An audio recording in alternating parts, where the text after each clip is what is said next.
समागत्य तिष्ठन्तमानन्दकन्दं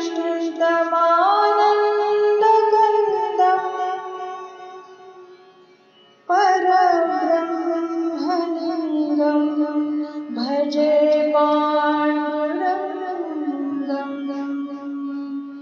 परब्रह्मलिङ्गं भजे पाण्डुरङ्गं।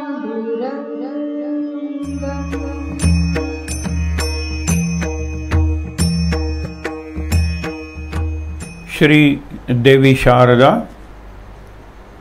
श्री देव गणेश, श्री विठ्ठल रखुमाई, प्रभु श्री रामचंद्र, भगवान श्री गोपाल कृष्ण, श्री महारुद्र हनुमान, महर्षि श्री वेदव्यास, श्रीमद् आद्य शंकराचार्य, ज्ञानेश्वर माऊली तुकाराम, सद्गुरु श्री ब्रह्मचैतन्य महाराज या सर्वांच्या प्रेरणेनं आणि तुम्हा सर्व मंडळींच्या आशीर्वादानं आज जे वैष्णव आहेत, भागवत संप्रदायाचे आहेत, वारकरी आहेत, विष्णू भक्त आपण म्हणतो, विष्णूचे जे अवतार आहेत, रामभक्त, कृष्ण भक्त, विठ्ठल भक्त, त्यांच्या दृष्टीने सगळ्यात महत्त्वाचा दिवस, याला आषाढी एकादशी, महा एकादशी, प्रथमा एकादशी, पद्मा एकादशी अशी निरनिराळी नावं आहेत. आता प्रथम एकादशी का? फार सुंदर कल्पना आहे ती, की कार्तिकीपासून सुरुवात करून ते आषाढीपर्यंत जे जे काही घडेल त्या सगळ्याचा एकंदर सगळे संत मिळून चर्चा व्हायची, विचारमंथन व्हायचं, आपल्या नवीन नवीन रचना ऐकवायचे, त्यावर कीर्तनं प्रवचनं करायचे आणि मुख्य म्हणजे आपल्या या भागवत धर्माचा प्रसार कसा करायचा. भागवत धर्म म्हणजे काय? एकच परमेश्वरन, सगळी त्यांची लेकरं, कुठलाही भेद नाही, हे लक्षात ठेवा. भाषेचा नाही, धर्माचा नाही, पंथाचा नाही, त्याला वारकरी पंथ म्हणतो ना आपण. हा वारकरी संप्रदाय कसा वाढवायचा, आणि वाढवायचा म्हणजे संख्येपेक्षाही प्रत्येक वारकरी हा जास्त पंढरीचा वारकरी कसा होईल, नुसता वारी करणारा नाही, पंढरीचा वारकरी. म्हणजे आज सध्या गेली 2 वर्ष नाही आहे, पण काय लाखो लोक पंढरपूरला असतात. पाऊस पडत असतो, भीमेला म्हणजे चंद्रभागेला पूर आलेला असतो, या सगळ्या गोष्टी घडतात. 2च क्षेत्र अविनाशी म्हणजे शाश्वत सांगितलेले आहेत, एक काशी आणि पंढरपूर.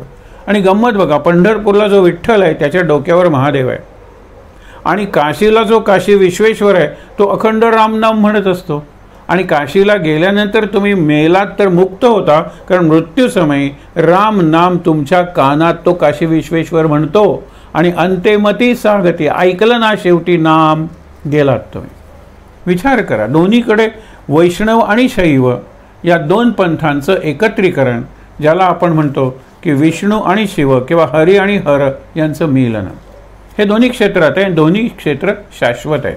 बाकीच्या क्षेत्रांना चढ उतार असतील, पण ही 2 क्षेत्र, तीर्थक्षेत्र, ही शाश्वत आहे. तर आपण निरनिराळी एकादशींची नावं बघितली. शयनी एकादशी आजच्या एकादशीचं नाव. आणि काल आपण पाहिलं होतं की विठ्ठल 4 महिने विश्रांती घेतात, त्यावेळेला शंकराकडे या सगळ्या विश्वाची सत्ता असते, आणि शंकराची सत्ता म्हणजे काळ संपतोय हे प्रकर्षाने जाणवायची इच्छा, ती सत्ता, किंवा काळ जवळ येतोय आणि मी तुमचा काळ आहे, महाकाळ आहे, माझी शक्ती ही काली शक्ती आहे, माझे जे गण आहेत त्याच्यात ज्याला मी खायला दिलेलं आहे, कालाष्टमी आपण म्हणतो, त्याला खायला दिलेलं आहे कारण त्याचं पोटच भरत नाही आहे. म्हणजे सगळं काळ संपवणारं हा असा काळ आहे 4 महिन्याचा. शंकराची सत्ता आहे. काल आपण शब्द सुंदर वापरला होता, जो नारद भक्ती, शिव अनुशासन. एक आहे शासन, शासन म्हणजे गव्हर्नमेंट, अनुशासन इज डिसिप्लिन, आणि शिवानुशासन म्हणजे शिव म्हणजे कल्याण करणारं, चांगलं, असं अनुशासन. आणखीन एक शब्द आहे आत्मानुशासन, त्याला आपण व्रत म्हणतो. काल आपण 5 गोष्टी, आज पहिला दिवस आहे चातुर्मासाचा म्हणून काल ठरवल्या होत्या. काल आपण अष्टशुद्धींचाही विचार करणार होतो, पण आज दिवसच कुणाचा आहे तर विठ्ठलाचा आहे, विठ्ठलाचा आहे. विठोबाचा आहे, पांडुरंगाचा आहे. ही सगळी माऊली आहे. विठू काय, विठू राया काय, किंवा विठू माऊली काय, किंवा विठ्ठल काय, ही एकच निरनिराळी अशी नावं वाटतात कानाला, परंतु एकच आहे. सगळा विचार आपण हे जे अभंग संतांनी केलेले आहेत ते वाचून त्याच्यातून आपण जर केलात तर आपल्याला चांगले मिळेल. बाकीचा विचार आपण करतच राहणार आहोत गुरुपौर्णिमेपर्यंत. त्याच्या पुढच्या दिवशी सुद्धा पौर्णिमेचा भाग आहे आणि विठ्ठल नवरात्र समाप्ती असं लिहिलेलं आहे शनिवारी, म्हणून तोपर्यंत आपला हा विचार चालूच राहणार आहे. म्हणून एक लक्षात घेऊया की एक लक्षात ठेवा की आषाढीला सुगीची वारी सुद्धा म्हणतात.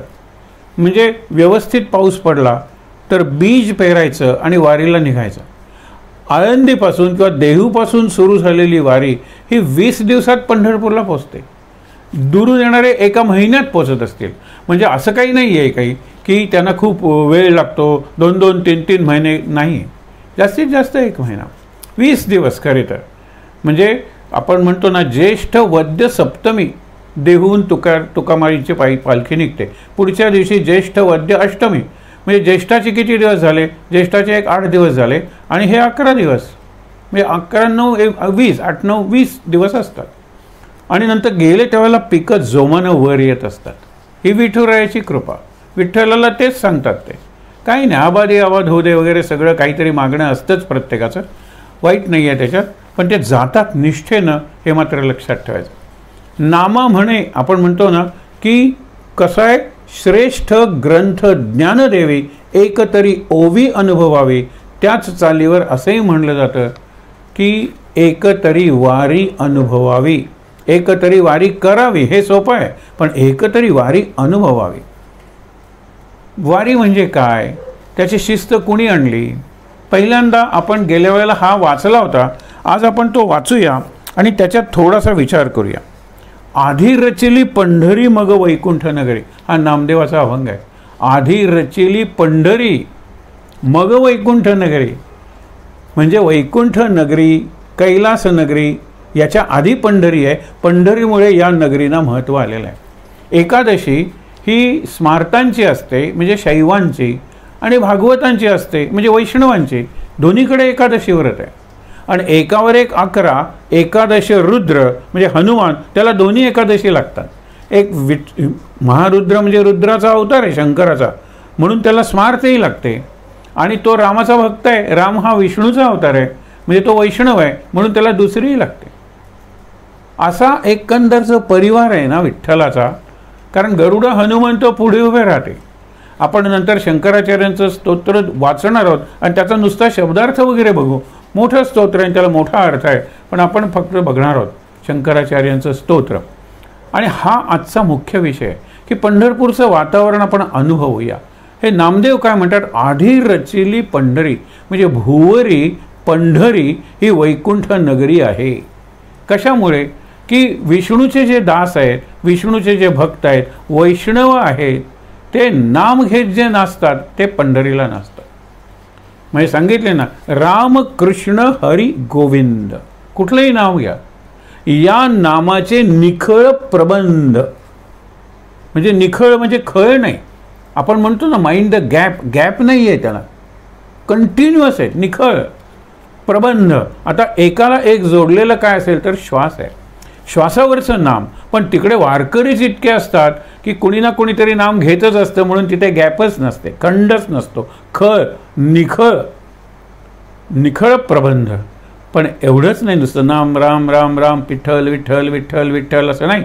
माझी या सगळ्यामध्ये आत्मचर्चा विशद, प्रवचनं चालू असतात, कीर्तनं चालू असतात, काही ठिकाणी तर विचार गोष्टी म्हणजे ज्याला कॉन्फरन्सेस म्हणतात, त्याही हे वैभव आहे पंढरपूरचं.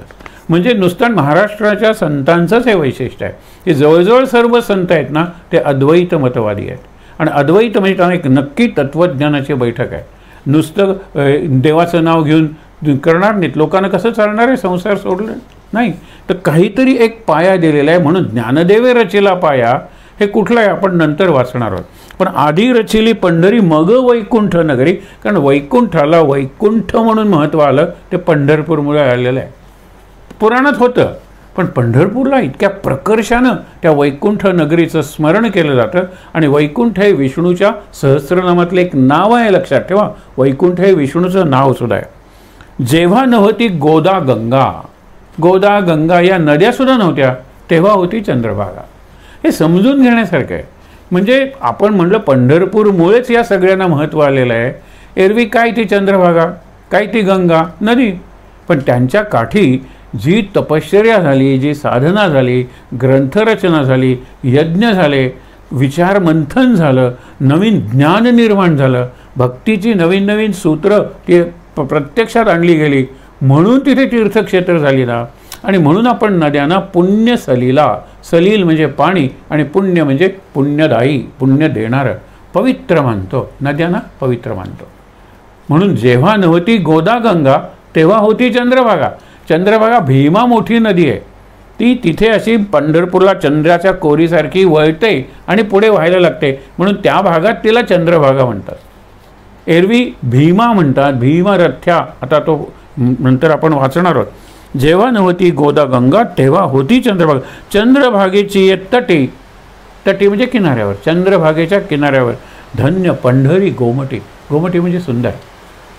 धन्य पंढरी, एका बाजूनी ती धन्य आहे, दुसऱ्या बाजूनी ती सुंदर आहे. हे सौंदर्य कशाचं आहे? भक्तीचं, नामाचं सौंदर्य आहे. आणि विठ्ठलाच्या सौंदर्याचं जे वर्णन केलं जातं त्या विठ्ठलाच्या मूर्तीत काय त्यांना दिसतं ते.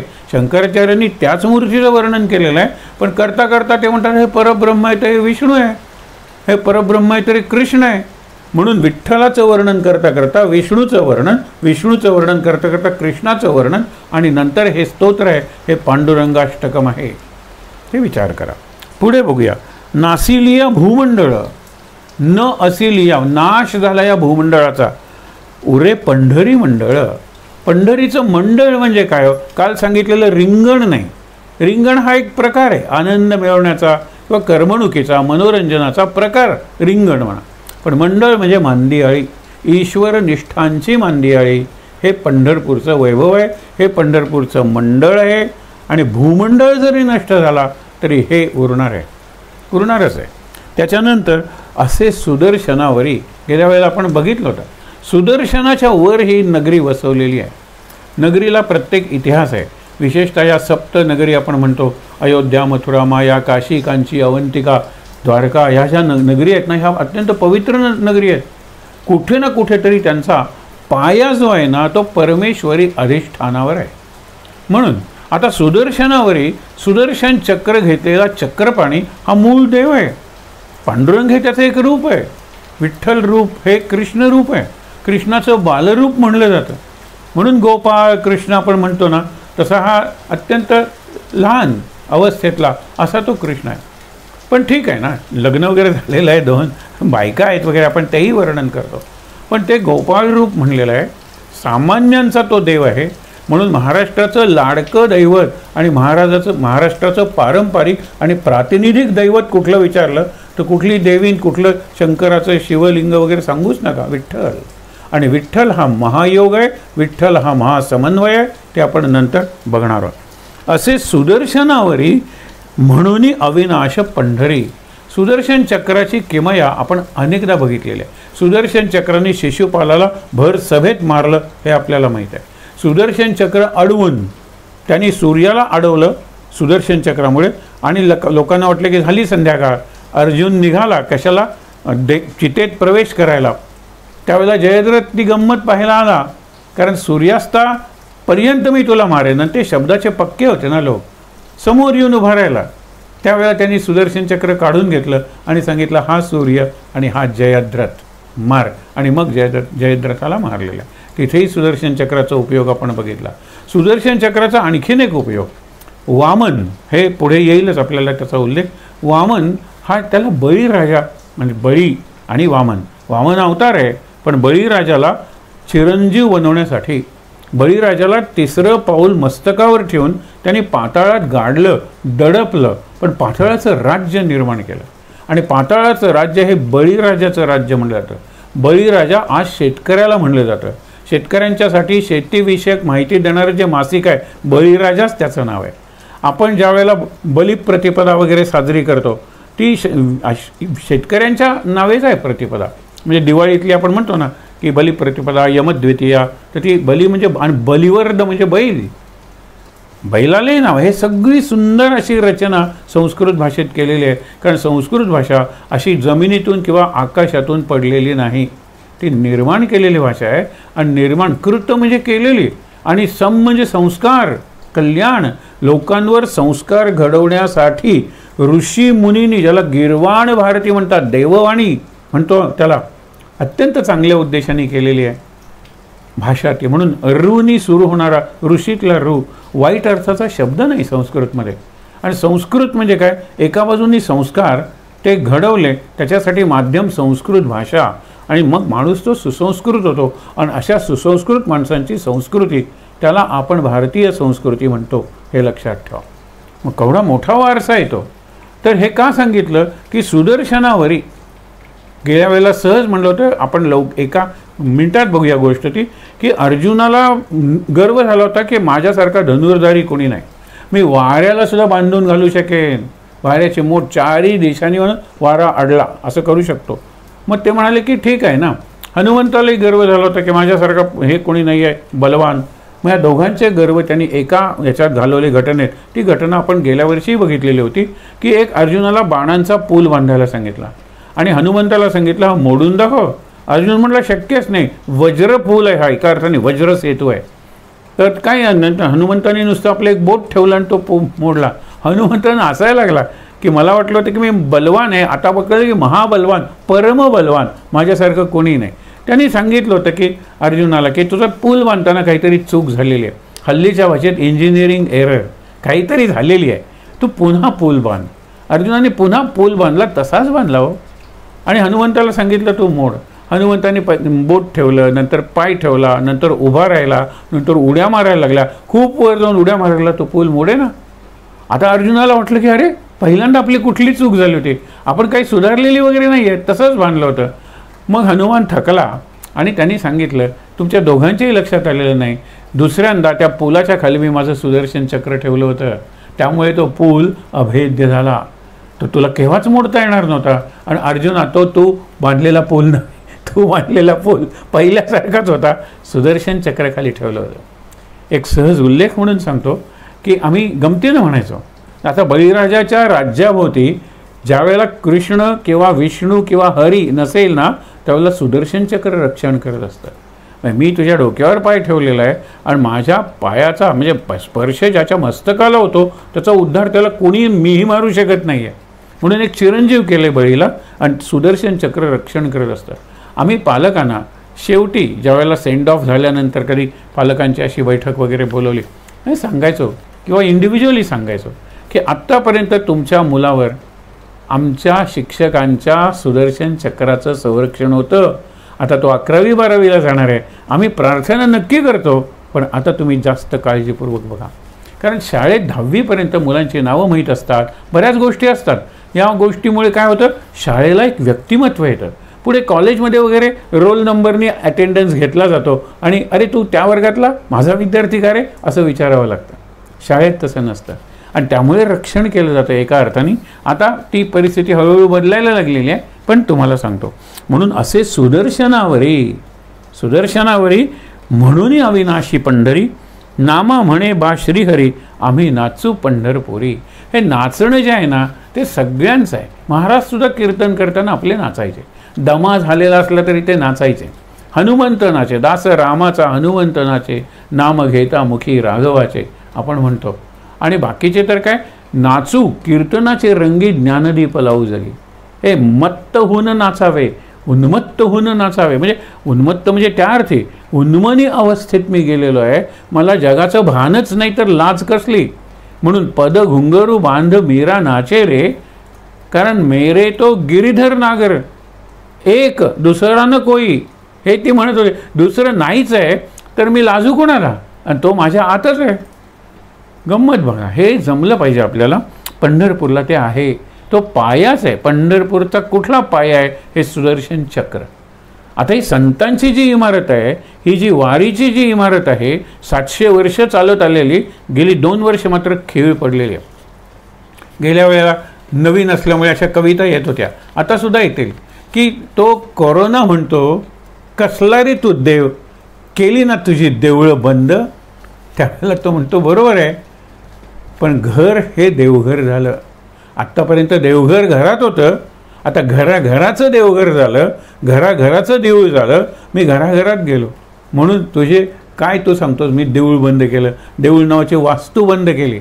देव कुठे बंद केला आणि त्याचं देवत्व किंवा दिव्यत्व कुठे बंद केलं? ते चैतन्य ते काय बंदिस्त राहणार आहे? मी मोठी इमारत बांधली म्हणून आता चैतन्य ह्याच्यात नाही. चैतन्य सदा सर्वदा सर्वत्र पसरलेलंच आहे.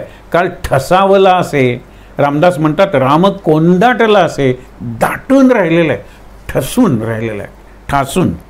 आता पुढे बघा दुसरं, विठू माझा लेकूरवाळा. ही लेकूरवाळा ही जनाबाईची रचना आहे. म्हणजे माझा विठू आहे ना तो लेकूर, आणि विठूला खरंच लेकूरवाळा. ही मुलं नाहीत का हो त्यांची? आणि काय काय विठ्ठलाला त्यांनी केलेलं आहे. अक्षरशः तुम्हाला तो भांडलेला आहेत विठ्ठलाशी, आणि तेव्हा विठ्ठलाला अपशब्दसुद्धा वापरलेला आहे. परंतु नंतर ते भांडण हे खोटं भांडण असतं ना. आईसुद्धा रागवते मुलावर, जा आता तुझ्याकडे मी बघणारच नाही. आणि असं म्हणून मुलावर काय प्रतिक्रिया होते म्हणून ते हळूच बघत असते. कारण तुझ्याकडे बघणारच नाही म्हटल्यानंतर ह्या पोरांनी काय हल्ली बरं झालं आई तू बघत नसशील ना, देव पावला. कारण तू सतत माझ्यावर लक्ष ठेवून असतेस, हाच माझा प्रॉब्लेम नंबर 1 आहे. ही गंमत सोडा त्यातली. पण विठू माझा लेकूरवाळा संगे गोपाळांचा मेळा. हे गोपाळ म्हणजे कोण? कृष्ण भक्त. आणि शेवटी हा कृष्ण भक्तीचाच आहे ना. भागवत आपण ज्याला म्हणतो तो कृष्णच आहे, आणि कृष्णाचीच वर्णनं केलेली आहेत. विठ्ठल म्हणजेच जर कृष्ण आहे तर आणखीन काय करणार तुम्ही? म्हणून विठू माझा लेकूरवाळा संगे गोपाळांचा मेळा हे ज्ञानेश्वर स्व लिहू शकत होते, पण ज्ञानोबा माऊलीतली ती माऊली लिहित असेल. ही जनी माऊली म्हणजे आहेच की हो. तिच्यात ते माऊलीपण, तिच्यात ते स्त्रीत्व, तिच्यातली ती स्त्री शक्ती, मातृशक्ती ही आहेच. आणि म्हणून विठू माझा लेकूरवाळा संगे गोपाळांचा मेळा. आता गोपाळांचा मेळा, ते गोपाळ आहेत कुठे कुठे? निवृत्ती हा खांद्यावरी. मुलं जर खेळत असतील ना 2-3, पूर्वी सुट्टीला यायचे 4-5 पोरं, आणि आजोबा त्यांना खेळू द्यायचे. त्या आजोबांच्या अंगात सुद्धा रग असायची आणि वेळ असायचा ना, आणि मुलंही नातवंडही परब्रह्म असायचे. एक लेखात पुलंनी उल्लेख केलेला आहे की माझा भाचा 2.5 वर्षाचा आहे, आणि त्यांनी आता पुलंचं अप्रकाशित वाङ्मय वगैरे आहे तो अमेरिकेत वगैरे असेल, तर तो साधारणतः 2.5 वर्षाचा असेल. जास्त असणंच शक्य नाही, कारण त्याचा जन्मच 2.5 वर्षापूर्वी झाला आहे. बरोबर आहे. मुंबईत त्याला रिकामी जागा, ग्राउंड खेळायला मिळत नाही, म्हणून त्यांनी माझी पाठ किंवा छाती हे ग्राउंड केलेलं आहे, आणि तिथे तो इतका खेळत असतो. पण आनंद आहे, हे महत्त्वाचं आहे ना. तसा हा विठू लेकूरवाळा आहे. कुठे कुठे कोण कोण बसलं आहे आणि काय काय करत आहे. म्हणजे पहिल्यांदा निवृत्ती हा खांद्यावरी. खरं म्हणजे निवृत्ती पुढे चालत असलं तर गोष्ट निराळी, पण जनाबाईची ती दृष्टी आहे ना, निवृत्तीला खांद्यावर घेतलेला आहे. सोपानाचा हात धरी. खरं मुक्ताईचा धरायला पाहिजे ना, धरायचा असेलच तर. मुक्ताई लहान आहे म्हणून सोपानाचा हात धरी पुढे चाले ज्ञानेश्वर, मागे मुक्ताई सुंदर. पुढे ज्ञानेश्वर चाललेले आहेत. आता कल्पना करा, हा विठू चालला आहे, कारण त्याच्या कडेवर कोण आहे हे, आणि पुढे मांडीवर सुद्धा म्हणलेलं आहे, म्हणजे हा कुठेतरी जाऊन बसला असेल. हा मेळा चालू आहे. मेळा म्हणजे काय? मेळ. आपल्याकडे रोमटा मेळ वगैरे असतो की नाही, म्हणजे पूर्वी मेळे असायचे गणपतीच्या वेळेला. म्हणजे अनेक लोक एकत्र येऊन जर काही सादर केलं तर त्या सादरीकरणात तो वृंद असतो, समूह असतो, त्याला काय म्हणतात? मेळा. तर तसंच आहे. पुढे चाले ज्ञानेश्वर, मागे मुक्ताई सुंदर. गोरा कुंभार मांडीवरी, चोखा जीव आहे निरनिराळे संत आहेत. बरोबर आहे. बंका कडेवरी, हे बंका परिसा वगैरे निरनिराळे संत आहेत. नामा करांगुली धरी. नामानी करंगळी धरलेली आहे. मग एकीकडे त्यांनी धरलेलं आहे, कुणाला धरलेलं आहे? सोपानाला. दुसरीकडे नामदेवानी करंगळी धरलेली आहे. ही नामयाची जनी. ही जनाबाई त्यांच्याकडे मोलकरणीसारखी काम करत होती, पण जनाबाईचं काम म्हणजे काय? कृष्णच करत होता. आपण बघितलं, ती इतरांचं सुद्धा काम करत होती. म्हणजे नामयाची जनी हे ते. बंका कडेवरी नामा करांगुली धरी, जनी म्हणे गोपाळा करी भक्तांचा सोहळा. हा जो गोपाळ जो आहे ना तो खरंच, आणि गोपाळ शब्दाचे अर्थ आपण बघितले होते. वरवरचा अर्थ काय? गोपालन करणारा, गुराखी, गायींचं पालन करणारा, गायींना चरायला नेणारा, गायींचं दूध काढून दुधाचे निरनिराळे पदार्थ विक्री करणारा, हे सगळं गोपाळ आपण म्हणतो. जसा गोवंश म्हटल्यानंतर गाय बैल वासरं हा गोवंश म्हणतो, तसे गोपाळ म्हटल्यानंतर त्याच्यात गवळणी आल्या, त्याच्यात गोपाळ आले, म्हणजे विक्री करणारे काय किंवा खेळणारे काय किंवा आमचे हे गोपाळ लोणी वगैरे चोरणारे काय, हे सगळे गोपाळच होते. गो म्हणजे इंद्रिय, इंद्रियांचं पालन करणारा, त्याला गोपाल म्हणलेलं आहे. आपण मागे बघितलं होतं की एक प्रार्थना आहे ऋग्वेदात आहे, ती म्हणजे ऋषींची प्रार्थना आहे की ज्या वेळेला तू माझं सत्व काढत असतील, म्हणजे समजा मी एक गाय आहे आणि गाय म्हणजे दूध काढतोयस, माझं जे सत्व, माझी कला, माझी बुद्धी, माझ्यातलं कौशल्य, या सगळ्या गोष्टींची तू परीक्षा पाहतोयस. बऱ्याच वेळेला म्हणतो की देवा किती परीक्षा पाहशील रे, म्हणजे किती संकट एकामागून एक येत आहेत, काही हरकत नाही. पण हे गोपाला, त्यावेळेला गोपाल म्हणलेला आहे, तुझा वत्सल हात मात्र माझ्या पाठीवरून फिरत राहू दे. एका हाताने धार काढ वाटल्यास आणि दुसऱ्या हातात पाठीवरून फिरत राहू दे. तुझा वत्सल हात, गोपाल इंद्रियांचं रक्षण करणारा तो आहे. म्हणून जनी म्हणे गोपाळा करी भक्तांचा सोहळा.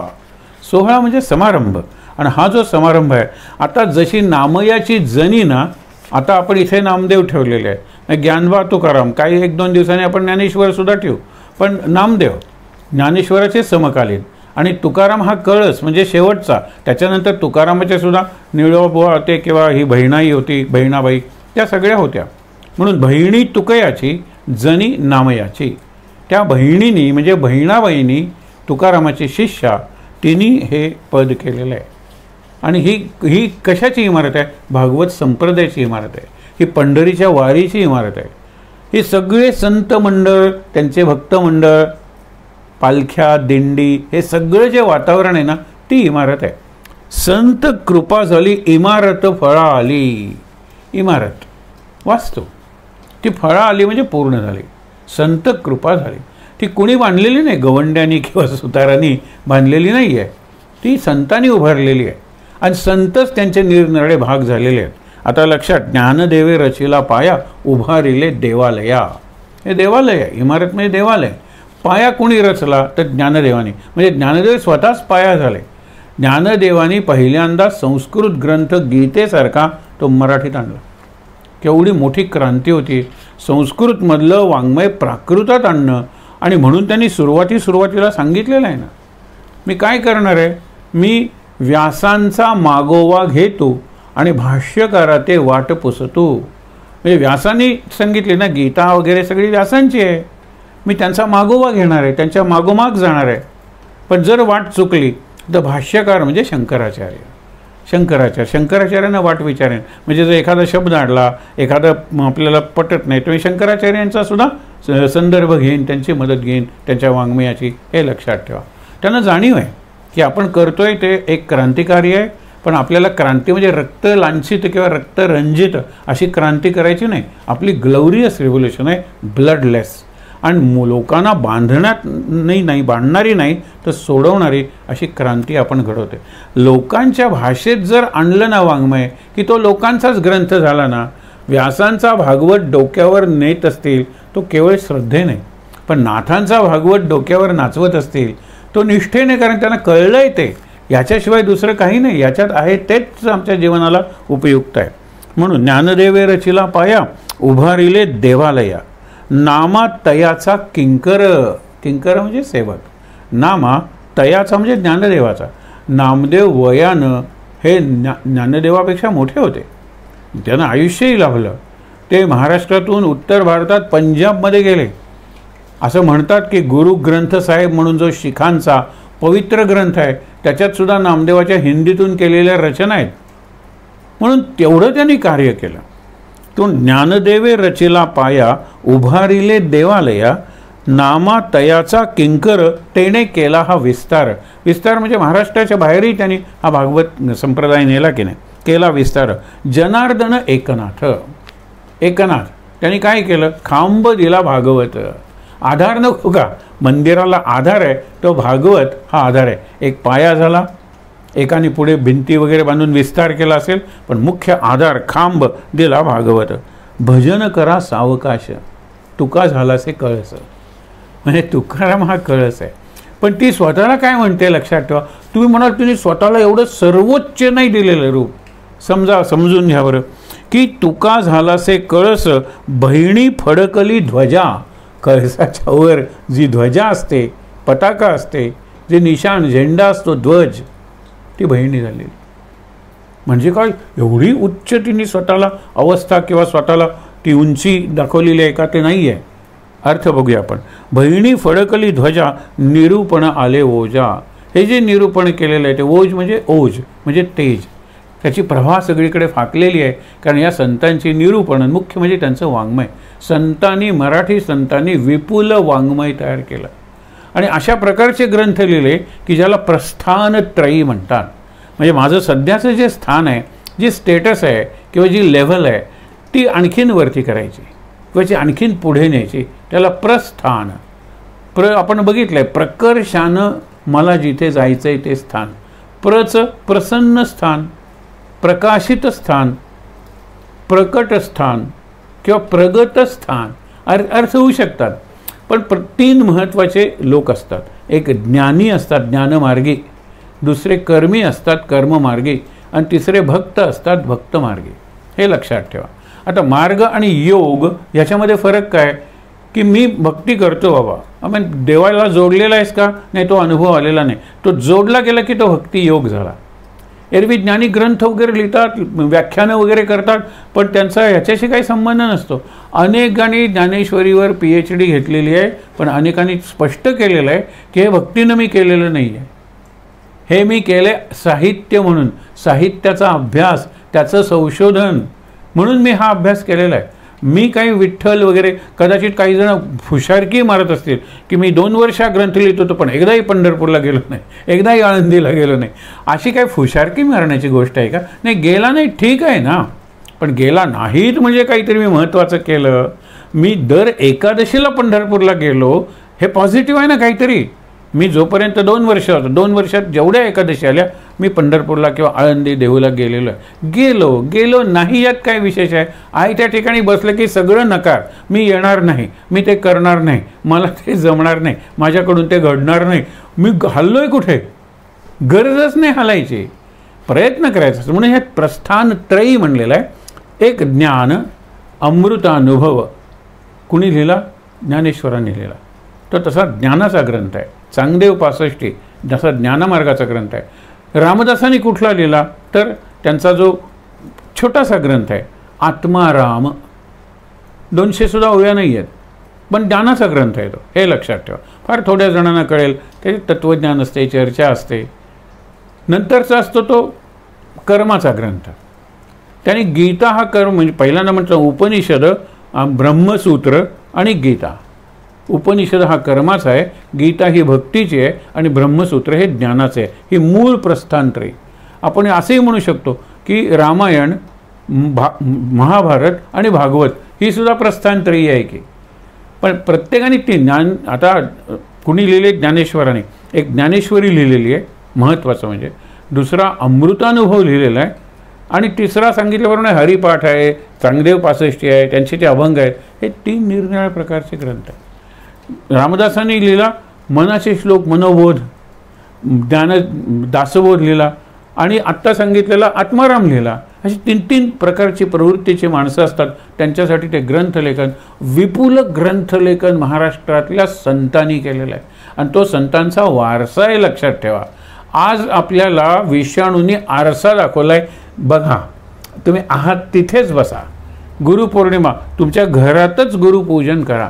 आणि गुरुपूजन म्हणजे तुम्ही दत्तगुरूंचं पूजन केलं तरी चालेल.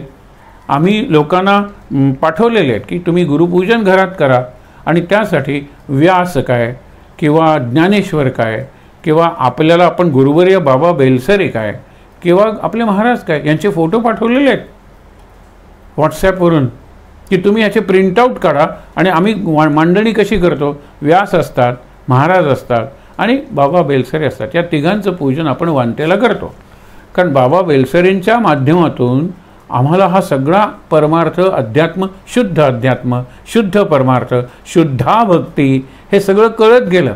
आणि ते महाराजांच्या कृपेनं किंवा महाराजांच्या प्रेरणेने सांगत गेलो. म्हणून ते गुरु आहेत, नो डाऊट अबाउट इट. म्हणून हे 3 आता बाबांचा आम्हाला कुठे फोटो मिळणार म्हणून बाबांचा तुम्हाला नाही, ज्ञानेश्वरांचा करा म्हणून ज्ञानेश्वरांचाही पाठवणार आहोत. आणि सांगणार आहोत की पूजा कशी करायची हे महत्त्वाचं नाही आहे. पूज्य भावानं या लोकांच्याकडे बघायचं आणि त्यांना सांगायचं की तुमची प्रत्येकाची वैशिष्ट्य आहेत. व्यासांचं केवढं वाङ्मय आहे, ज्ञानदेवांचं वाङ्मय आहे, पण त्याच्यात कुठेतरी माया आहे. म्हणजे काय, केवळ ज्ञान नाही, ज्ञानेश्वर ज्ञानदेव नाव असलं तरीसुद्धा त्याच्यात भक्ती आहे आणि भक्तिप्रधानच त्यांचं वाङ्मय आहे. जनार्दन एकनाथ खांब दिला भागवत, भजन करा सावकाश, तुका झालासे कळस, बहिणी फडकली ध्वजा. एक लक्षात ठेवा, कळसाच्या आधाराने ती ध्वजा बांधली जाते. कळसाच्या वर कावळासुद्धा बसतो की हो, आणि लोक कळस दर्शन घेतात. त्या कावळ्याला वाटतं की आपण कावळ्यातले कोणतरी संत वगैरे झालोय, आणि तो कावकाव करतो आणि प्रेमाने करतो काय, तर जशी घाण तो आपल्या गाडीवर वगैरे करतो ना बऱ्याच वेळा, तशी कळसावर करतो. स्मृती ठेवून जाती, म्हणजे कळसापेक्षा मी मोठा झालो. आता दुसरी गोष्ट सांगितलेलं की चंद्र हा वाकडा आहे, वक्र गोष्टीला कोण महत्त्व देतं, पण तो याच्या माथ्यावर बसला शंकराच्या तर तो पूज्य होतो.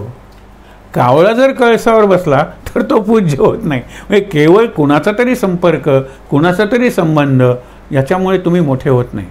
तुम्ही शरण समर्पण गेलेला असाल तर त्या व्यक्तीचं नाव लावून तुम्हाला मोठेपण येतं.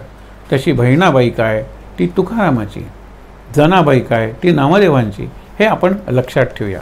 हे आपण संतांचं का बघितलं, कारण आज पंढरपूरला जे वातावरण आहे, लोक असतीलच तिथे, पंढरपूरचे लोक तर आहेतच हो, आणि तिथले लोक व्रत करणारे हे खूपच लोक आहेत की ज्यांना प्रत्येक एकादशी म्हणजे एक प्रकारची संधी वाटते. आता दुसरं म्हणजे काय, शंकराचार्य उभे आहेत पांडुरंगासमोर.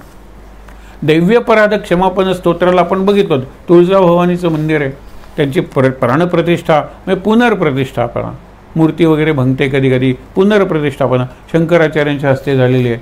आणि त्यांना शीघ्रकवी होते, उत्स्फूर्त काव्य करायचे आणि अप्रतिम काव्य करायचे. की हाच तो ज्ञानी शंकराचार्य का, ज्यांनी अत्यंत विद्वत्तापूर्ण असे भाष्यग्रंथ लिहिले. आणि इकडे तर किती कुपुत्रो जायेत क्वचिदपि कुमाता न भवती, हे वाईट मुलगा असू शकेल, वाईट आई कशी असू शकेल, आणि तू सगळ्या जगाची माता, भवानी माता वगैरे. ठीक आहे, पंढरपूरच्या पांडुरंगासमोर उभे आहेत. पांडुरंग हा प्राचीन आहे. शंकराचार्यांचा काळ 8व्या शतकातला वगैरे सांगितला जातो. ज्ञानेश्वरांच्या आधीसुद्धा वारी होती, व्यवस्था निर्माण केली ज्ञानेश्वरांनी. त्या व्यवस्थेत सुद्धा हैबती बाबा वगैरे त्यांनी क्रम लावून दिले, कारण त्याच्यातही अहंकार यायला लागला की आमची वारी आधी, म्हणजे आमची पालखी आधी. मग त्यांनी एक क्रम लावून दिला आहे. अलीकडच्या काळात त्यांनी शिस्त लावून दिले आणि त्या शिस्तीत वारी सध्या सुरू आहे. पण अर्थात गेली 2 वर्ष ज्याला सस्पेंडेड ॲनिमेशन म्हणतात. सस्पेंडेड ॲनिमेशन म्हणजे काय माहिती आहे ना, तो जिवंत आहे पण नावापुरताच त्याला जिवंत ठेवला आहे. हे केव्हाचा एक तुम्हाला उदाहरण देतो म्हणजे तुम्हाला कळेल. इतकं घडू नये की माणसाला जर मंगळावर पाठवायचं असेल तर तो काय एका दिवसाचा काय, चंद्र काय 4-5 दिवसांचा आहे प्रवास, आणि तुम्ही पोचता तिथे. मंगळावर जायचं असेल तर काही महिन्यांचा जर प्रवास असेल तर जाईतोपर्यंतच हा थकेल की. आणि तिथे ते वातावरण कसं असणार आहे, त्यांना सवय जरी असली तरी त्या इतके महिने कम्प्लिटली ते त्या वातावरणात वगैरे, म्हणून त्यांना इंजेक्शन देऊन इतकं त्यांना जवळजवळ मृतवत म्हणतात ना तसं केलं जातं. म्हणजे आपल्या हृदयाचे ठोके मिनिटाला 15 असतील ना तर त्यांचा 15 मिनिटाला 1 ठोका पडत असेल. म्हणजे आता शरीरातली जवळजवळ सगळी फंक्शन्स ही मिनिमम लेवलला, 0 लेवलला नाही, 0 लेवलला आणली की मेला माणूस, मिनिमम लेवलला आणलेले. ॲनिमेशन दे आर जिवंत आहेत परंतु सस्पेंड केलेलं आहे. तशी वारी आहे ना ही सस्पेंड झालेली आहे. पण केव्हा सुरू होईल, आपण पंढरपूरला विठ्ठलाला प्रार्थना आज करायचीच की पुढच्या वर्षी तुझ्या पायाशी आम्हाला घेऊन ये. पण तो तेच म्हणेल ना, तुम्ही शहाण्यासारखे वागा, विवेक तुम्हाला दिलेला आहे, त्या विवेकाचा उपयोग करून तुम्ही वागा. मी तुम्हाला नक्की माझ्या पायाकडे, तुम्ही चालत माझ्या पायाकडे याल. मी तुम्हाला कशाला आणायला पाहिजे. आपल्या दोघांच्यातलं जे नातं आहे ना ते एकमेकाच्यातलं नातं आहे. आता हे जे आहे शंकराचार्यांचं स्तोत्र, ते अप्रतिम स्तोत्रातलं एक स्तोत्र आहे. त्याला नावच आहे पांडुरंग अष्टकम. 8 श्लोक आहेत. आपण तेवढेच बघून आजचा विषय थांबवणार आहोत आणि काही व्रत अनेकांनी घेतली असतील त्याबद्दल आपण काही सांगणार असो, दरवेळेला सांगणार आहोत. आणि नवीन काहीही नाही आहे. तुम्ही जी मंडळी आहात तुमच्यापैकी अनेक जण जास्त अनुभवी, जास्त निष्ठेने साधना करणारे हे गृहीत धरूनच हे सांगितलं जातं. पण एक गोव्यातला श्रोतृवृंद आहे किंवा आमच्या केंद्राशी जोडलेला जो श्रोतृवृंद आहे त्यांना या साध्या साध्या गोष्टी प्राथमिकपणे सांगितल्या तर त्याचा उपयोग होतो, सर्वांनाच उपयोग होतो. आता महायोग पीठे तटे भीमरथ्या वरम पुंडरीकाय दातुम मुनींद्रैः समागत्य तिष्ठंत मानंद कंदम परब्रह्मलिंगम भजे पांडुरंगम. हे पांडुरंगाची त्यांनी स्तुती करायला सुरुवात केलेली आहे. त्यांनी बघितलं ते पांडुरंग, ते म्हणाले ही काय पांडुरंगाची मूर्ती नाही आहे, हे लिंग आहे. लिंग म्हणजे खूण. आपण ज्योतिर्लिंग म्हणतो ना, ज्योतिर्लिंग आणि पुल्लिंग स्त्रीलिंग ही सुद्धा पुरुषत्वाची किंवा स्त्रीत्वाची खूणच आहे. लिंग ज्योतिर्लिंग तसे हे परब्रह्मलिंग, परब्रह्माची खूण आहे. आपण गुरु साक्षात परब्रह्म म्हणतो, पण प्रत्येकाला गुरु भेटेलच असं नाही. पण सर्वांच्या सोयीसाठी 28 युग हा विटेवर तिष्ठत उभा आहे हा पांडुरंग. म्हणून महायोग पीठ म्हणलेलं आहे. पीठ म्हणजे एका अर्थाने असं स्थान. आपण व्यासपीठ शब्द वापरतो, विद्यापीठ शब्द वापरतो. म्हणजे काय आहे, मूळ पीठ, आदिपीठ, शक्तिपीठ ही निरनिराळे शब्द असतात. तर एका अर्थाने ते असं ज्ञानाचं आसन आहे किंवा परंपरेचं एक आसन आहे आणि तिथून ती परंपरा चालू राहते. इथे काय सांगितलं, महायोगपीठ. हे योग म्हणजे एकत्र जमणं किंवा आपण निरनिराळे योग म्हणतो ते सगळ्या योगांचा अभ्यास करणारे किंवा साधना करणारी मंडळी पंढरपूरला येतात. फक्त काही ज्ञानी येतात असं नाही. ज्ञानयोगी असतात, कर्मयोगी असतात, म्हणजे भक्तियोगी असतात, ध्यानयोगी असतात आणि इतरही निरनिराळे जे योगाचे प्रकार आहेत करणारी मंडळी तिथे येतात. हा एक अर्थ झाला. दुसरं, योग म्हणजे जमणे. लाखो लोक जमतात देशाच्या, आता तर जगाच्या निरनिराळ्या भागातून लोक जमतात आणि एकत्र जमतात, त्याला योग म्हणतात. दुसरा, हा महायोग का म्हणलेला आहे, कारण इथे बाकीचे सगळे डिफरन्सेस अँड डिस्टिंक्शन्स म्हणजे भेदाभेद घालून टाकले आहेत आणि भेदातीत. म्हणजे काल बघितलं होता शब्द भेदाभेद अमंगळ, पण भेदातीत म्हणजे beyond all such differences or inequalities. हे सगळ्याच्यावर कोण असेल तर पांडुरंग आहे. म्हणून मंगळ आहे तो. भेदातीत ते मंगळ आणि भेदाभेद अमंगळ हे संतांनी सांगितलं आणि संत त्याप्रमाणे वागले की हो. नाथांच्या चरित्रातला प्रसंग आपण बघितलेला आहे. एक प्रसंग तर असा आहे की ही जी मंडळी जी आपण त्यांना अस्पृश्य म्हणत होतो, त्यांना समाजाच्या बाहेर राहायला सांगायचे, ते एकदा नाथांच्या घरावरून जात होते आणि नाथांच्याकडे कुठला तरी सण असेल किंवा काहीतरी निरनिराळे पदार्थ शिजत होते आणि वास असे बाहेर येत होते. तर ती मंडळी रेंगाळली आणि नाथांच्या लक्षात आलं की त्यांच्या मनात नक्की विचार असेल आपल्याला हे पदार्थ कधी खायला मिळतील का. कारण वास घेणं म्हणजे खाणं नाही आहे हे लक्षात. नारदांनी भक्तिसूत्रातही सांगितले की राजवाड्यात तुम्ही गेलात म्हणजे राजा झालात असं नाही. राजाला भेटलात म्हणजे अजून तुम्ही आणि राजा याच्यात फरक आहे. आणि राजवाड्याच्या स्वयंपाकघरात कितीतरी पक्वान्न झाली तरी जोपर्यंत तुमच्या ताटात आणि पोटात ती जात नाहीत तोपर्यंत तुम्ही काय त्याचा आस्वाद घेतलेला आहे. भक्तीचा आस्वाद घ्यायचा असेल तर भक्ती केली पाहिजे, रुचीनं केली पाहिजे हे लक्षात ठेवा. आणि म्हणून इथे काय सांगितलेलं आहे की महायोगपीठ हे म्हणजे हा एक योग आहे. आणि दुसरा एक महत्त्वाचा योग म्हणजे काय, अनेक पंथांचा समन्वय. विशेषतः 2 महत्त्वाचे पंथ वैष्णव आणि शैव. विठोबा हा मस्तकापर्यंत वैष्णव म्हणजे विष्णू आहे. वैष्णव म्हणजे विष्णू आहे, वैष्णवांचा देव आहे तो. आणि डोक्यावर त्यांनी महादेव घेतलेला आहे, तो शैवांचा देव आहे. हे महायोगपीठ आहे. त्याला एक सुंदर पुस्तक आहे राचिम ढेरे त्यांचं की विठ्ठल एक महासमन्वय. समन्वय म्हणजे सिंथेसिस आणि योग म्हणजे कॉन्फ्लुएन्स, संगम. अनेक पंथांचा, अनेक धर्मांचा, अनेक जाती भाषा सगळ्या प्रकारचा, आता अनेक देशांचा संगम ज्या ठिकाणी होतो त्याला महायोगपीठ म्हणायचं नाही तर काय म्हणणार.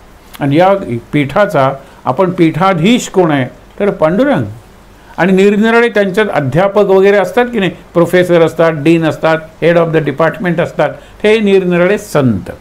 म्हणून वरम पुंडरीकाय, काल आपण बघितलं होतं ते वाक्य फार महत्त्वाचं आहे की पंढरपूरला कुठल्याही असुराचा नाश करायला आलेला नाही. आसुरी वृत्तीचा नाश करायला पसायदांना त्यांनी तेच सांगितलं, खळांची व्यंकटी सांडव.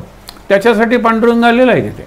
पण दुसरी गोष्ट, असुर देहातल्या राक्षसाला मारायला आला नाही. माझं खरं काम काय आहे? परित्राणाय साधूनां विनाशायच दुष्कृतां. पहिल्यांदा साधूंचं परित्राण आहे. परित्राण म्हणजे रक्षण. कुठल्याही साधूच्या रक्षणासाठी मी इथे आलेलो नाही आहे, लक्षात ठेवा. मी दर्शनासाठी आलो आहे माझ्या भक्ताच्या. मागे आपण बघितलं होतं की भक्त आणि भगवंत याच्यातलं नातं काय? ज्या भावानं तू माझ्याकडे बघतोस, ज्या नात्यानं तू माझ्याकडे पाहतोस आणि ज्या संबंधानं तू माझ्याशी जोडलेला राहतोस, त्याच भावानं, त्याच नात्यानं आणि त्याच संबंधानं मी तुझ्याशी जोडलेला असतो. म्हणजे काय? मी तुमचा बाळ, मीही तुझं बाळ आहे. तू मला आई म्हणतोस, पण मी तुझ्याकडे मातृशक्ती मागतो. मी तुझं बाळ बनूनच तुझ्याकडे येतो. तू दास, मीही दास. तू मला स्वामी म्हणतोस, हरकत नाही. म्हणून दास म्हणून तू माझ्या पायावर डोकं टेकवलंस, तुला उचलून मी माझ्या छातीशी धरतो, आलिंगन देतो, कारण आपण दोघंजण एकाच योग्यतेच्या आहोत. म्हणून भक्त आणि भगवंत याच्यामध्ये काही नाही आहे. सेतू जो कुठला आहे तर तो भक्तीच आहे. म्हणून भक्ती, भक्त, भगवंत आणि यांना जोडणारं खरं सूत्र नाम हे आहे. जिथे नाम आहे ना तिथे भगवंत भक्त आहे, जिथे भक्त आहे ना तिथे नाम आणि भगवंत आहे, आणि जिथे भगवंत आहे ना तिथे नाम आणि भक्त आहे. आणि सगळं मिळून जे होतं त्याला भक्ती किंवा भक्ती योग म्हणूया आपण. समजण्यासारखं आहे, सोपं. त्याच्यानंतर पुंडलिकाला वर देण्यासाठी कुणी वर द्यायचं ठरवलं होतं की विठ्ठलानीच फक्त ठरवलं नव्हतं, तर मुनींद्रही, व्यास, नारद यांना घेऊन तो तिथे आलेला आहे. आणि वर देण्यासाठी पुंडलिकाला का वर देत आहे? तो सेवा करतोय. कोणाची? न मातु आपण म्हणतो ना परमदैवतम. आईपेक्षा श्रेष्ठ दैवत नाही. मातृदेव भव, पितृदेव भव म्हणून काय नुसती पूजा करायची का हो? नुसती त्यांची आरती ओवाळायची का? सेवा करायची. सेवा म्हणजे पूजन. काही मला सेवनही न झाले, मी आत्तापर्यंत पूजा, अर्चा, भक्ती काही केली नाही, तथापि त्याने माझं उद्धारिले, तरी त्याने माझा उद्धार केला. हा जो भाग आहे ना तो महत्त्वाचा भाग आहे. म्हणून इथे मुनींद्रही म्हणजे श्रेष्ठ मुनी, श्रेष्ठ यती, श्रेष्ठ ऋषी माझ्याबरोबर आलेले आहेत. विठ्ठल म्हणतात पुंडलिकाला आशीर्वाद द्यायला. पुंडलिकाला आशीर्वाद म्हणजे काय? तर चिरंतन सेवेला आशीर्वाद आहे. पुंडलिकाची सेवा अजून चालू आहे तिथे. आपल्याला दिसत नाही कारण हे अव्यक्त आहे. ते बघायला तुम्ही पुंडलिकाशी एकरूप झालं पाहिजे, मग तुम्हाला त्यांचे आईवडील सुद्धा दिसतील. त्या प्रकारची जर तुम्ही मानसपूजा केली की त्यांचे वृद्ध आईवडील आहेत आणि तो त्यांची सगळ्या प्रकारे सेवा करतोय, तो नुसते पायच चेपत नाही तर तो त्यांना रांधून जेवायला घालतोय, हे सगळं करतोय. हे श्रावण बाळ किंवा श्रावण कुमार त्यांनी कावड केलेली आहे तयार, पुढे आईला बसवलेलं आहे, मागे वडिलांना बसवलेलं आहे आणि ती कावड घेऊन तो निघालेला आहे. हे गंमत बघा. हे मानसपूजेत जर ही चित्र बघितली ना तर आपल्याला त्या गोष्टी अगदी आतून भावतील, आत स्पर्श करतील आणि मगच आपण बदलणार आहोत. बाहेरून केवळ पोपटासारखं वाचन करून किंवा यंत्रासारखं पाठांतर करून आपल्यात सुधारणा होणार नाही, किंवा त्या यांत्रिकपणे माळा फिरवून नाही आहे. संकल्प जरूर करूया, संकल्प संख्येचा करूया, पण केवळ संख्या नाही तर त्याच्यात गुणात्मकता म्हणजे क्वालिटी त्याची चांगली होऊ दे हे मात्र मागायला पाहिजे. समागत्य मी आलेलो आहे आणि तिष्ठंत मानंद कंदम.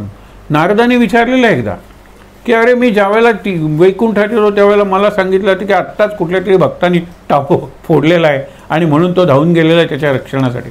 मग बऱ्याच वेळा तुम्ही वैकुंठात नसता, त्यावेळेला विठ्ठल म्हणतो अरे मी कुठे असेन असं नारदा तुला वाटतं? तुझा त्रिखंडात संचार असतो, सांग ना. नारदांना नाही सांगता येत. मग ते सांगतात. त्यांनी 3 जागा सांगितलेल्या आहेत. एक म्हणजे मी काय वैकुंठात असेनच, नाहम वसामी वैकुंठ, म्हणजे मी वैकुंठात असेनच असं नाही. सूर्यबिंब, रविबिंब त्याच्यात मी असेनच असं नाही, कारण तुमच्या दृष्टीने सूर्य अस्ताला गेला की मी अस्ताला गेलो ना.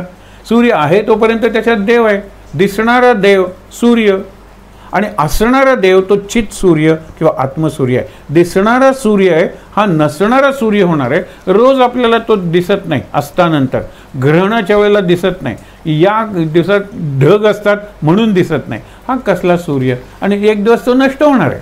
पण त्या सूर्याला सूर्य बनवणारा जो आत्मसूर्य आहे, जो चित सूर्य, चैतन्याचा सूर्य, तो असणारा सूर्य आहे. त्याचा तो गायत्री मंत्र आहे, त्याचे ते सूर्याचे नमस्कार आहेत, त्याची ती उपासना आहे. गायत्री उपासना हे आपण लक्षात घेतलं पाहिजे. म्हणून काय सांगितलेलं आहे की तिष्ठंतम म्हणून पहिल्यांदा सांगितलं मी वैकुंठात असेनच असं नाही. त्याच्यानंतर मी सूर्यबिंबात कायम असेन असं नाही. नंतर योगियांची हृदये उमरडोनी जाय. योगी लोक काय करतात, समाधी अवस्थेत मला त्यांच्या हृदयात कोंडून ठेवतात. मला माहीत आहे की हा 5व्या अवस्थेतला जर व्यवहार करणार असेल, महाराज म्हणतात ना आमची अखंड 5वी अवस्था तुर्यातीत अवस्था म्हणजे तुर्यावस्थेत समाधी आणि साक्षीभाव त्याचा व्यवहार आम्ही करतो. संत हेच करतात. संत व्यवहार करतात आणि ऋषी मुनी सिद्धांत सांगतात आणि ज्ञानात भर घालतात. पण व्यवहार महत्त्वाचा आहे सामान्य लोकांसाठी आणि भक्तीचा व्यवहार हा प्रापंचिकांसाठी सुद्धा सुलभ आहे म्हणून आपण त्यांना म्हणतो. तर मी कुठे असतो, मदभक्ता यत्र गायन्ते तत्र तिष्ठामि नारद, हा माझा परमनंट ॲड्रेस आहे. काय की जिथे भक्त गात असतात, भजन करत असतात, हे पूजा करत असतात, हे वाचन चिंतन करत असतात माझ्या चरित्रावर, हे महत्त्वाचं आहे. आपण आता चातुर्मास्य हा विषय घेतलेला आहे ना, जसं रामदास्य एक रचना आहे की रामदास्य म्हणणे, त्या रामदास म्हणणं सोपं आहे, रामदासांचं चरित्र सांगणं सोपं आहे. पण रामदास्य हे रामदासांचं चारित्र्य आहे किंवा कुठल्याही रामदासाचं रामभक्ताचं चारित्र्य आहे. चारित्र्य म्हणजे त्याचा स्वभाव आहे, त्याचे गुण आहेत. अशा पद्धतीने जर विचार केला तर चातुर्मास्य म्हणजे या 4 महिन्यात मी जे काही करणार आहे माझी गुणवत्ता सुधारण्यासाठी, माझी पातळी उंचावण्यासाठी, माझा एकंदर जो पोत आहे जीवनाचा किंवा कस आहे तो जास्त सकस बनवण्यासाठी, पोत म्हणजे टेक्स्चर जास्त तलम बनवण्यासाठी जीवनाचं जी जीवनशैली अपेक्षित आहे आपण हळूहळू उलगडत नेणार आहोत. ते विषय आपल्याला सद्गुरूंचंच मार्गदर्शन आहे, सद्गुरूंच्या साक्षीनं आपण हे बोलतोय. पण लक्षात ठेवा समागत्य तिष्ठंतम आनंद कंदम म्हणून विठ्ठल विठ्ठल गजरी अवगी दुमदुमली पंढरी हे जे आहे ना हे त्यांनी सांगितलेलं आहे. तिथे आम्ही येऊन तिष्ठत थांबलेलं आहे. कुठे, विटेवर. आणि कसं, समागत्य आनंद कंदम परब्रह्मलिंगम भजे पांडुरंगम, मी त्या पांडुरंगाचं भजन म्हणजे सेवा करतो, भक्ती करतो जो परब्रह्माची खूण आहे. हे फार तुम्हाला वाटेल हा बुद्धीचा विचार आहे का, तर बुद्धीचा विचार नाही आहे. 28 युग जो राहतो आपण श्रद्धेनं फक्त विचार करूया ना, डोळे श्रद्धेनं, तो परब्रह्माचंच प्रतीक आहे ना. फक्त परब्रह्म शाश्वत आहे. परमदेव किंवा परमेश्वर हा चिरंतन आहे. कायम टिकणारे काय आहे तर परमात्मा, परमात्मा परब्रह्म परमेश्वर आपण जे म्हणतो ते कायम टिकणारे, त्याची खूण हा पांडुरंग आहे. दिसत नाही ना, चला पंढरपूरला या. आणि तो विटेवर उभा आहे. पुढे फार सुंदर वर्णन आहे. तडित वाससम नील मेघावहासम, हे तडित म्हणजे वीज, आकाशातली तडिता. तर ती जी वीज आहे ना त्याचाच जसं तेज असतं डोळे दिपवणारं तसं तेज आहे पांडुरंगाचं. आता अभिषेक वगैरे घालून ती कांती पांडुरंग. आता पांडुरंग हे पांडुरंग कृष्णाला सुद्धा मागे म्हणलेलं आहे. कशासाठी, कृष्ण काळसर आपण श्यामवर्णी म्हणतो. आणि ज्यावेळेला संध्याकाळी गायी उधळत जायच्या वासरांना दूध पाण्यासाठी, कारण त्यांना पाना सुटायचा, त्यावेळेला जी धूळ उडायची, कारण धुळीचेच रस्ते होते गोकुळातले, ती धूळ कानाच्या याच्यावर बसली की त्याचं अंग पांडुर व्हायचं. पांडुर म्हणजे पांढरं, म्हणून ते पांडुरंग. एरवी विठ्ठल काळा आहे परंतु त्याच्या डोक्यावर जो शंकर आहे तो पांढरा आहे म्हणून पांडुरंग. म्हणजे त्याचा एक अंग असं आहे, त्याच्या मस्तकाच्याच वर त्यांनी धारण केलेलं आहे कायमचं पांडुरंग, हा एक अर्थ आहे.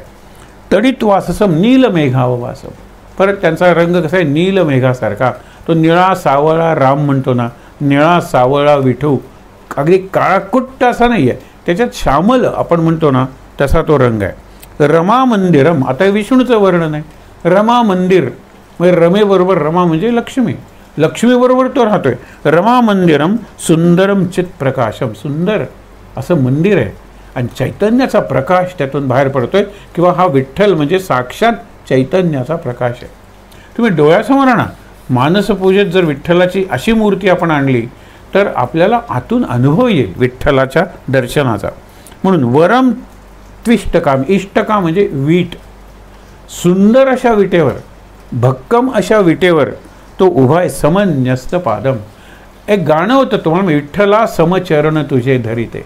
हे समचरण, सम म्हणजे 2 4 वगैरे असा अर्थ नाही, जुळवलेले, अटेन्शन आपण ज्याला म्हणतो.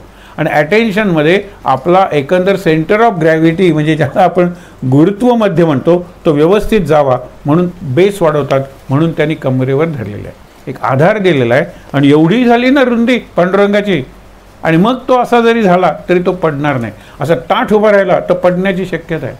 समन्यस्त पादम, इतका सुंदर तो पाय, जणू काय या माझं दर्शन घ्या, मी अक्षय सम चरण असा उभा आहे तुमच्यासाठी.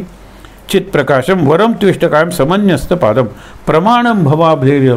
आता शंकराचार्यांच्याकडून ही कल्पना नंतर अनेक संतांनी सांगितली की पांडुरंगाने आपल्या कमरेवर हात काय ठेवले. आत्ता मी तुम्हाला सांगितलं की आपला हा जो एकंदर व्याप आहे, बेस म्हणून आपण, बेस म्हणजे फक्त पायाने स्पेस ही वाढवण्यासाठी त्याने हात घेतलेले आहेत, बरोबर. पण ते म्हणतात कमरेवर ठेवलेले आहेत, म्हणजे पांडुरंग आपल्याला सांगतोय भवसागर तुमचा प्रपंच हा कमरे इतकाच आहे, तितकाच तुम्ही ठेवा. वरती तुम्ही माणूस आहात. सगळी आडवी जनावरं, आडवा माणूस जर असता त्याचे 4 पाय झाले असते आणि मग वर आणि खाली असा प्रकारच झाला नसता. आज 2 पायावर उभा असलेला माणूस कुठून उभा राहिलेला आहे सांगा बरं. गुडघ्या एक आहे साने कमरेचा आहे, ही कंबर ज्याला म्हणतात. आणि नाभी, नाभी हा भाग आहे, हा जनावर नाही पण त्यांना कळत नाही नाभीचा अर्थ. नाभीच्या वर आहे ना तू माणूस आहेस, नाभीच्या खाली तू पशु आहेस. कारण सगळी आपली उपभोगाची जी इंद्रिय आहेत ना ती नाभीच्या खाली आहे. म्हणजे आपलं पोट धरा, आपली उत्सर्जनाची इंद्रिय म्हणजे मलमूत्र विसर्जनाची म्हणूया, पुनरुत्पादन केंद्र म्हणूया, ह्या सगळ्या ज्या चंचलता पाय वगैरे सगळे खाली आहेत नाभीच्या तिथपर्यंत. पण शंकराचार्यांनी आणखीन एक बारकावा की पांडुरंगाची बोटं आहेत ना ती वर वळलेली आहेत नाभीकडे. का? नाभीला फार महत्त्व दिले व संतांनी. आणि आपण नाभीसाठी काय करता येईल हे पुस्तकातच लिहिलेलं आहे, ते आपण वाचून सांगणार आहोत. सेंटरिंग ऑफ द नाभी हे पहिल्यांदा जे योगशास्त्र करतात ना ते पहिल्यांदा हा एक आपण म्हणतो ना डायग्नॉस्टिक टेस्ट तशी बघायची असते. बघूया नंतर, तो विषय आत्ता नको बघायला. पण नाभी आहे ना तिथे ब्रह्मलोक आहे, तिथे वैकुंठ लोक आहे, तिथे कैलास लोक आहे. तुम्ही ज्या ज्या देवाची पूजा करता त्यांचा लोक म्हणजे नाभी. म्हणजे 2 बोटच वरती आहे की तू कमरेच्या खाली पशु आहेस, पण तिथून जरा वरती गेलास तर नाभीच्या ठिकाणी तुला परमेश्वराचा आधी. म्हणून म्हणतो ना आपण नेहमी की नाभी नाभी कोण सांगतोय? देव. आणि मागे भिवू नकोस कोण सांगतोय? गुरु. म्हणजे देव आणि गुरु यांच्यामध्ये जर माझा देह आहे, म्हणजे पोटावर देव आहे, पाठीशी माझा गुरु आहे, तर मला भय कशाचं? आणि तरी आज भयग्रस्त झालेत, गंड झालेत निरनिराळे. आपण म्हणतो न्यूनगंड झालेला आहे, म्हणजे त्यामुळे डिप्रेशन आलेलं आहे, लोकांना खचून गेलेले आहेत, उदास झालेले आहेत. हे का झालेले आहेत? कारण मी नाभीलाही विसरलो आहे, मी इकडची कुंडलिनी शक्ती असते ते माकड हाड त्यालाही विसरलो आहे, आणि मी ब्रह्मरंध्रालाही विसरलो आहे. हे 3 फार महत्त्वाचे बिंदू आहेत आपल्या शरीरातले. बघूया त्याच्याबद्दल नंतर. पुढे काय सांगितले? नितंब कराभ्याम धृतो येन तस्मात विदार्तू सत्ती धृतो नाभिकोशा. हे तेवढं सांगतोय. पुढे आपण फक्त स्फुरत कौस्तुभा. आता इथे परत विष्णूचं वर्णन आलं. पुढे एकदम कृष्णाच्या वर्णनाकडे वळतात, कारण पांडुरंग म्हणजे विष्णूही आहे आणि पांडुरंग म्हणजे कृष्णही आहे, गोपाल कृष्ण. कौस्तुभ व मणी आणि निरनिराळे अलंकार कंठात त्यांनी गळ्यात घातलेले आहेत. जुष्ट केयूरकम अत्यंत दैदिप्यमान अशी केयूर म्हणजे बाजूबंद, ते बाजूबंद त्याच्या दंडात आहेत. आणि श्रीनिवासम, श्री म्हणजे लक्ष्मी, लक्ष्मीचा निवास तो श्रीनिवास आहे, तो लक्ष्मीबरोबर इथे राहतो. आणि रुक्मिणी ही ती लक्ष्मी आहे, लक्ष्मी आहे आणि पांडुरंग आहे, विठ्ठोबा रखुमाई आपण म्हणतो ते. शरदचंद्र बिंबानन. हा पुढे बघा, शिवम शांत मीड्यम वरम लोकपालम. तो शिव आहे कारण डोक्यावरच शिव आहे आणि अत्यंत पवित्र आहे, शांत आहे. आणि मीड्य म्हणजे काय? स्तुती करण्यास योग्य आहे. आपण म्हणत नाही की स्तुती करण्यास हा योग्य आहे का, की स्तुती ज्याला बिलकुल नको असते ना तो स्तुती करण्यास योग्य असतो. ज्याला स्वतःचा सत्कार करून घ्यायचा नसतो तो सत्कार्य म्हणजे सत्कार करण्यायोग्य असतो.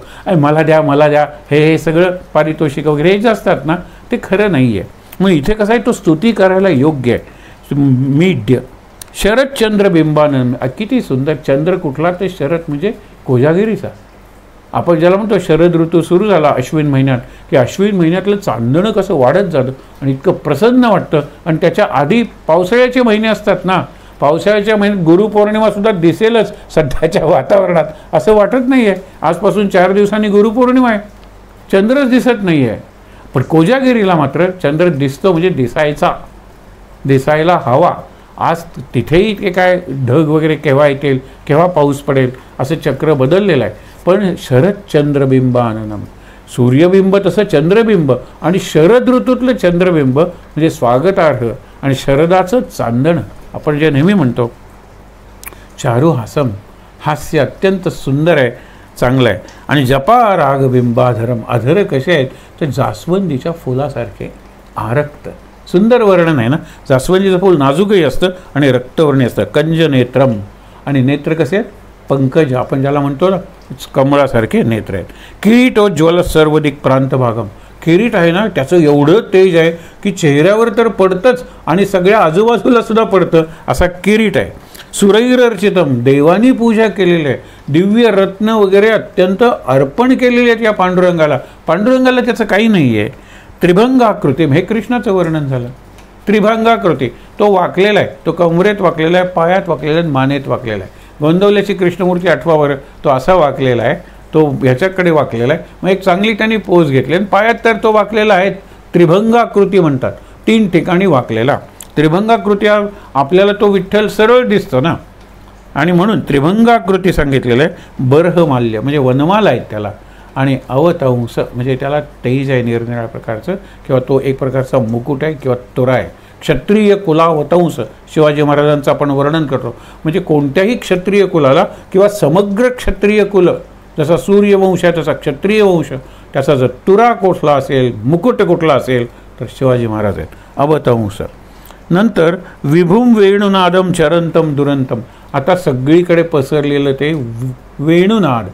वेणू म्हणजे ती बांबूची झाडं, त्यातून वारा व्हायला लागला ना की खरंच संगीत निर्माण होतं.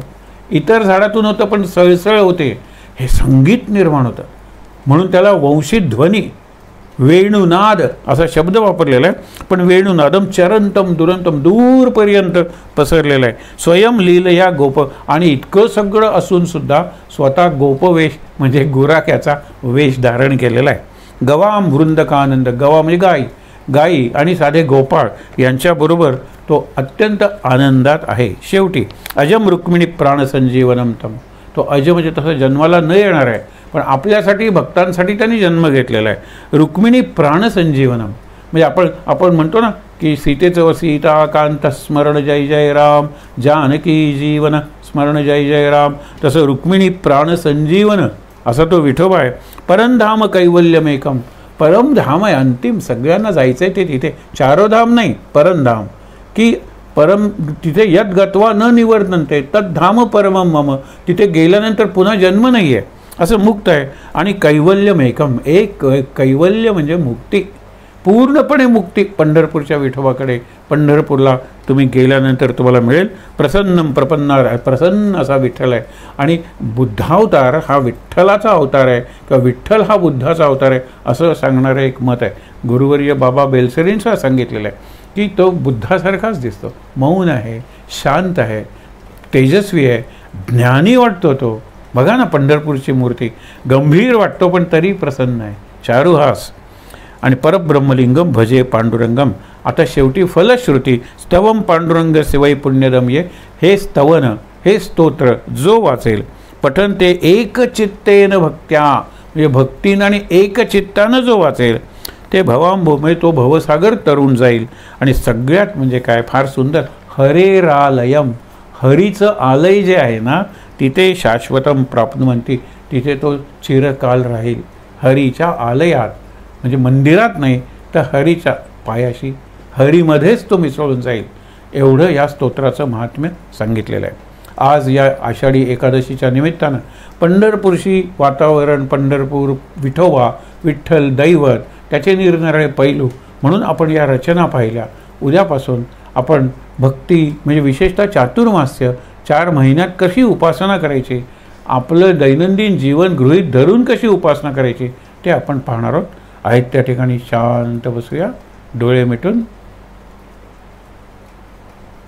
परब्रह्मलिंगम भजे पांडुरंगम, विठू माझा लेकुरवाळा, आधी रचिली पंढरी मग वैकुंठ नगरी.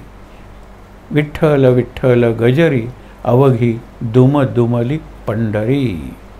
संत कृपा झाली इमारत फळाली. ह्या रचना पंढरपूर, पांडुरंग, पंढरपूरचं वातावरण आणि भक्त पालख्या या सगळ्यांचं एक चित्र आपल्या डोळ्यासमोर उभं करतात. एक क्षण आपण थांबूया आणि ते चित्र पंढरपूरचं पाहण्याचा, मानस आपण अनुभव घेण्याचा प्रयत्न करूया.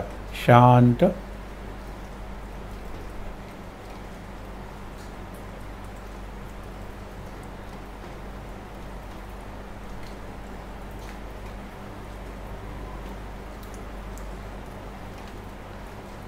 जय जय विठोबा रखुमाई. ओम राम कृष्ण हरी. पांडुरंग हरी वासुदेव हरी. ज्ञानोबा माऊली तुकाराम. ज्ञानबा तुकाराम.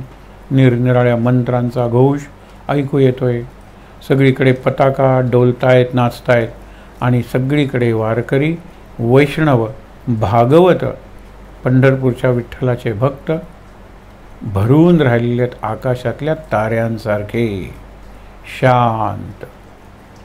शक्तिमंत्र म्हणूया. सर्वमंगलमांगल्ये शिवे सर्वार्थ साधिके शरण्ये त्र्यंबके गौरी नारायणी नमोस्तुते. जय नारायणी नमोस्तुते. शांतिपाठ.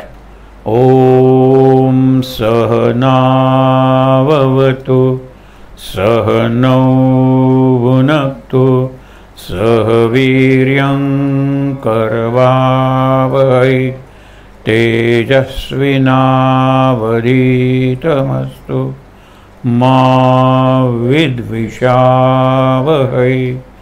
ओम शांति शांति शांति. तीनदा दीर्घ श्वासोच्छ्वास.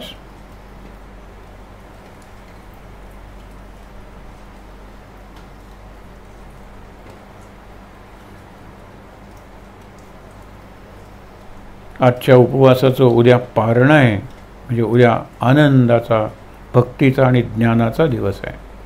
शांत.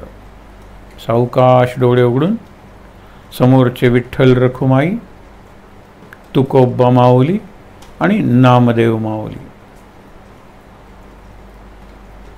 सगळ्यांचं दर्शन घेऊया. शांत. आनंद. महाराज महाराज महाराज.